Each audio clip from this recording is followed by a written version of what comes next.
இந்த 1.5 வருஷத்தில் ஒவ்வொரு நாளும் ஒரு புதிய திட்டத்தை கொண்டு வந்திருக்கிறது என்னுடைய அரசாங்கம். இதை பற்றி முழுமையாக பேச வேண்டுமானால் நான் தமிழ்நாட்டிலேயே தங்கிவிட வேண்டும், அந்த அளவிற்கு சொல்ல முடியும். ஆகவே நண்பர்களே, உங்களுடைய ஆதரவோடு ஆசையோடு இந்த நாட்டை முன்னேற்றி செல்வோம் வாருங்கள். फिर एक बार इस विराट जनसभा के लिए आप लोगों को कोटि कोटि धन्यवाद, वणक्कम. மீண்டும் இந்த மிக மகத்தான ஜனசமுத்திரத்திற்காக என்னுடைய கோடி கோடி நன்றிகளை நான் தெரிவித்துக் கொள்கிறேன். दोनों मुट्ठी बंद करके मेरे साथ बोलिए, भारत माता की जय. ताकत इतनी चाहिए पूरे तमिलनाडु में सुनाई दे, बगल में केरल में भी सुनाई दे. भारत माता की जय. भारत माता की जय. भारत माता की जय. बहुत बहुत धन्यवाद, वणक्कम.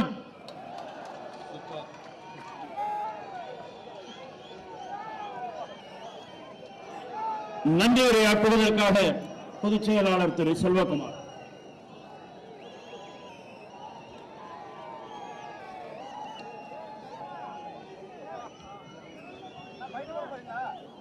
பாரத மாதாவின் பொற்பாதங்களை வணங்கி நன்றி சொல்வதற்கு பல லட்சம் மக்கள் இன்று குவிந்திருக்கிறார்கள். உலகத்தினுடைய தலைவனுக்கு நன்றி சொல்வதற்காக, நமது கோவைக்கு ஸ்மார்ட் சிட்டியை கொடுத்த உலக தலைவன் நரேந்திர மோடிக்கு நன்றி சொல்வதற்காக, இங்கு விட்டிருக்கக்கூடிய மத்திய மந்திரிகள் பண்டார தத்தாத்திரே இன்று 750 கோடிக்கு மருத்துவக் கல்வியை இன்று கொடுத்துக்கொண்டு இங்கே வந்திருக்கக்கூடிய